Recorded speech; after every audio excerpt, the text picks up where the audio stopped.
Katulad ng maraming OFW nating kababayan, isa si Sally Ordinario Villanueva sa mga umalis ng ating bansa at nangarap ng magandang buhay para sa kanyang mga anak. Subalit sa kanyang pag-alis ay kabaligtaran ng kanyang inaakala ang sinapit niya sa ibang bansa. Subalit ang kaibahan ng kwento ni Sally sa ibang kaso ng OFW, ang nagdala sa kanya sa kapahamakan ay isa ding Filipina. Kaya naman talagang nakakapanlumo ang sinapit ng kababayan nating si Sally sa China.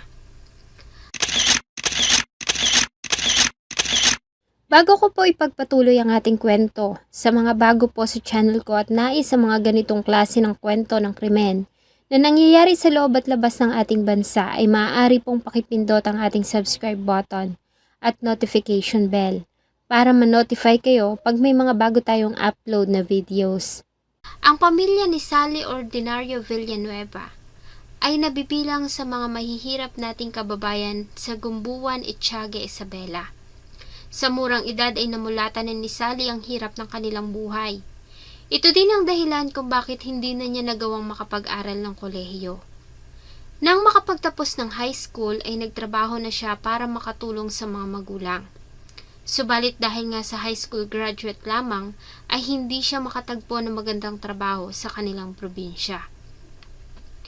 Hanggang sa makilala niya ang lalaki na nagpatibok ng kanyang puso sa katauhan ni Hilarion Villanueva, isang bus driver. Di nagtagal ay ikinasal sila at biniyayaan ng 2 anak. Dahil sa hirap ng buhay at lumalaking mga anak, ay napagpasyahan ng mag-asawa na mag-apply ang isa sa kanila sa abroad. Dahil nga siya ang lalaki, ay si Hilarion ang unang sumubok at nag-apply bilang construction worker. Subalit naloko ito ng recruiter matapos nahinga ng malaking halaga para umano sa pagpoproseso ng papeles ay hindi na ito nagpakita sa mag-asawa. Nabaon sila sa utang at naibenta pa ang ilan sa kanilang mga ari-arian. Sa kabila nito ay hindi sila nawala ng pag-asa. Ang nakikita lamang nilang paraan para makabawi sa lahat ng nawala sa kanila at magkaroon ng magandang buhay ay ang pangingibang bansa. Kaya naman sa pangalawang pagkakataon ay muling sumugal ang mag-asawa. Nakahanap silang muli ng recruiter at muling nag-apply si Hilarion. Subalit tulad ng nauna ay muli itong naloko. Lalong nabaon sa pagkakautang ang mag-asawa. Sa pangatlong pagkakataon ay si Sally naman ang sumubok na mag-apply ng trabaho sa ibang bansa. Ang desisyon niyang ito ay tinutulan ng kanyang asawa maging ng kanyang mga magulang. Ngunit lingid sa kanilang kaalaman ay lihim na nagproseso si Sally ng kanyang mga papeles. Hindi rin alam ng kanyang asawa na palihim niyang isinanla ang kanilang lupa upang gamitin niyang pambayad sa placement fee sa Macau. Nagulat na lamang sila nang dumating na ang araw ng pag-alis nito. Wala nang nagawa ang kanyang mga magulang at ang kanyang asawa dahil sa naproseso na ang mga papeles at naibigay na ang placement fee. May ticket na rin ito ng eroplano paalis. April 2007 hanggang 2008 ay nagtrabaho si Sally sa Macau bilang domestic helper. Ayos naman na naging trabaho ni Sally sa Macau at kahit papaano ay nagawa nilang makabayad sa kanilang mga pinagkakautangan at mabawi ang isinanla niyang lupa. Sa Macau na rin niya nakilala ang isang kaibigan na nagpakilala sa kanyang si Tita Kakayan o Mafet Cortez. Mabilis na nahulog ang loob ni Sally kay Mafet Cortez dahil nga sa marami silang mga common friends.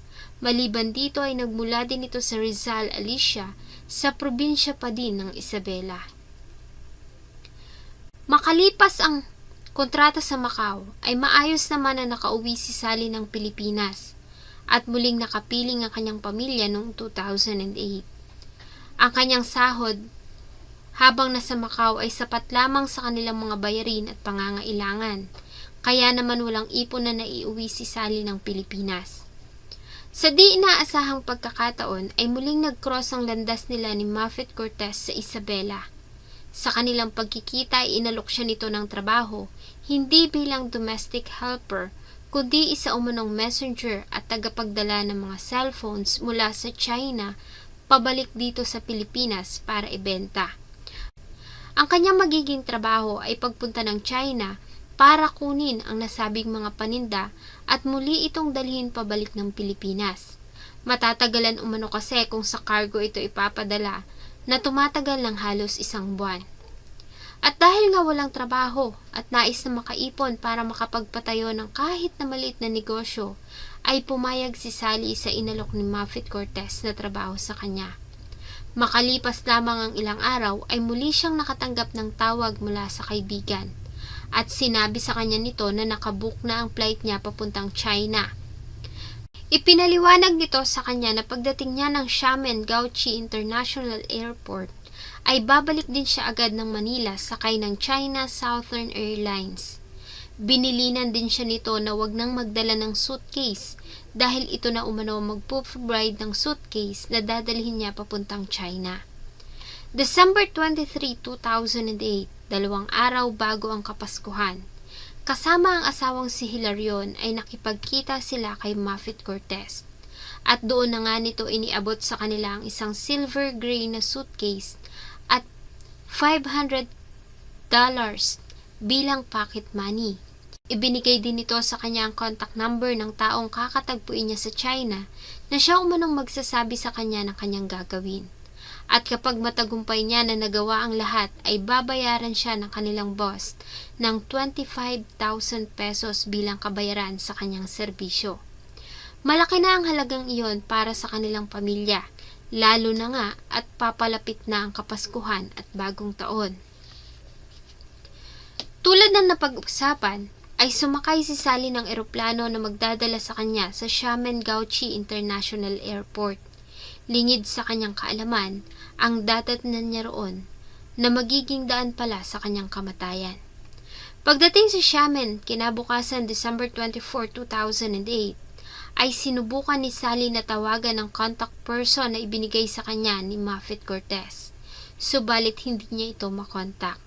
Mas lalo pa nga siyang kinabahan nang harangin siya ng mga officer sa inspection area at dalhin sa isang isolated na silid kung saan ay nagsagawa ang mga Chinese custom ng on-the-spot investigation.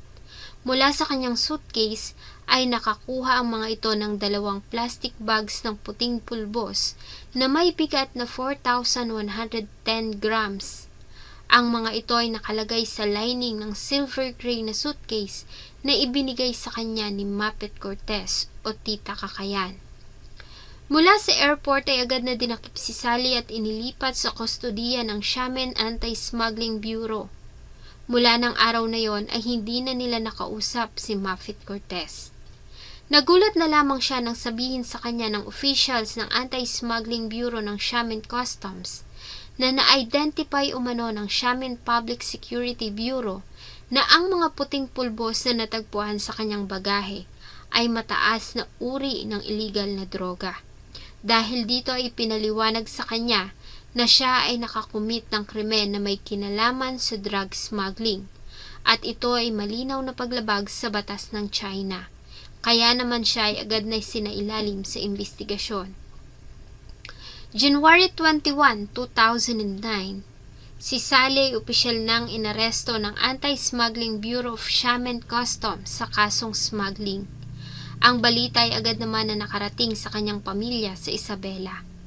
Nang magsimula ang mga paglilitis ng kaso ni Sally, ay binigyan siya ng Filipino interpreter para mas madali niyang maipaliwanag ang mga nais niyang sabihin. Sa assistance ng Philippine Consulate General sa Xiamen, sinabi ni Sally na ang naturang suitcase ay hindi sa kanya at ikinuwento niya ang lahat mula sa pagkakakilala nila ni Mafet Cortez hanggang sa alukin siya nito ng trabaho. Ngunit ang lahat ng ito ay hindi pinaniwalaan ng hukuman. Ayon sa hukuman ay hindi kapani-paniwala na hindi nagawang mapansin ni Sally na mabigat ang kanyang dala-dalang suitcase gayong wala itong laman. Noong July 16, 2009, si Sally ay hinatulan ng parusang kamatayan at pagkumpiska ng kanyang mga personal na ari-arian. Sa tulong pa rin ng ating Philippine Consulate General sa Xiamen, ay nag-file sila ng appeal, subalit ito ay binasura ng Fujian Provincial Higher People's Court. Ang pagpupuslit kasi ng iligal na droga sa China na may bigat na lalampas sa 1 kilo o kahit 50 grams ay isa ng capital offense na may parusang kamatayan. Sa tulong ng ating gobyerno ay lumipad ang magulang at mga kapatid ni Sally papuntang China. Hindi na sumama ang kanyang asawa dahil sa hindi niya kayang makita ang asawa sa kalagayan nito. Naging mailap din ito sa media mula nang pumutok ang balita. Bago dalhin sa execution chamber si Sally, ay binigyan nito ng pagkakataon para makasama ang pamilya sa huling pagkakataon na tumagal ng 1 oras. Sa kwento ng kanyang mga magulang, ay nagulat ito nang makita sila. Nagtaka ito at natakot dahil hindi niya alam kung kailan ang araw ng kanyang execution. Kaya naman nang makita ang pamilya ay agad itong napahugulhol at nanginginig sa takot. 1 oras bago ang kanyang kamatayan, ay saka lamang nito nalaman na siya pala ay magpapaalam na. Sa kanyang mga huling sandali ay sinabi niya sa pamilya na huwag na siyang alalahanin dahil kung magtatagal siya sa kulungan ay mas mabuti nang mamatay siya para makauwi na siya ng Pilipinas. Hanggang sa huli ay nanindigan si Sally na inosente siya at hindi niya alam na may droga ang dala niyang bagahe. Sa kanyang huling kahilingan ay hiniling niya sa ating gobyerno na tulungan ang kanyang mga anak na makapag-aral at kahit na anong mangyari ay maiuwi ang kanyang katawan sa lugar na kanyang sinilangan. April 6, 2011 ay sinalubong ng kanyang pamilya ang labi ni Sally sa Ninoy Aquino International Airport sa Pasay City. Pansamantala itong inilagak sa bahay ng mga kamag-anak sa Batasan Hills, Quezon City para makita ng mga kamag-anak at ilang nakikiramay.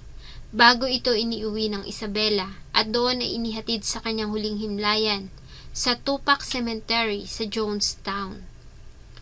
Matapos ang execution, ay kusang loob naman na sumuko si Mafet Cortez alias Tita Kakayan sa NBI sa Isabela noong March 30, 2011. Ayon sa kanyang abogado, ay natakot umano ito para sa sariling kaligtasan matapos na makatanggap ng mga pagbabanta. Inamin nito na siya nga ang nagproseso ng mga papeles ni Sally paalis ng Pilipinas. Subalit ayon sa kanya ay wala siyang kinalaman sa dala-dala nitong bagahe. Gayunpaman ay inaresto pa rin ito sa kasong large-scale illegal recruitment na isinampa sa Manila Regional Trial Court.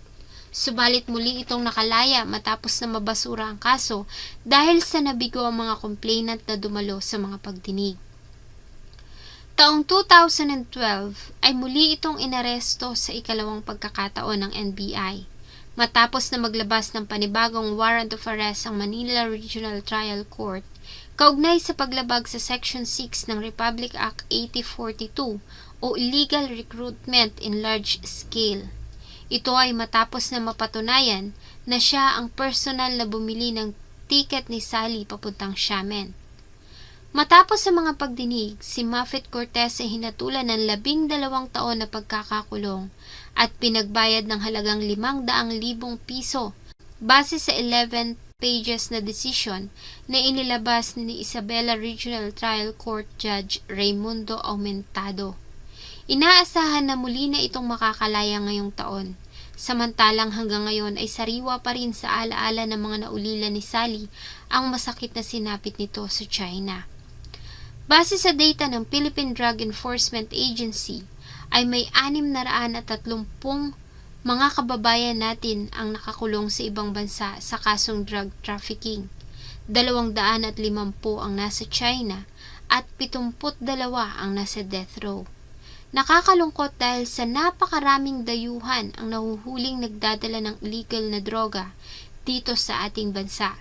Subalit tanging life imprisonment at deportation lamang ang nakukuha nilang kaparusahan.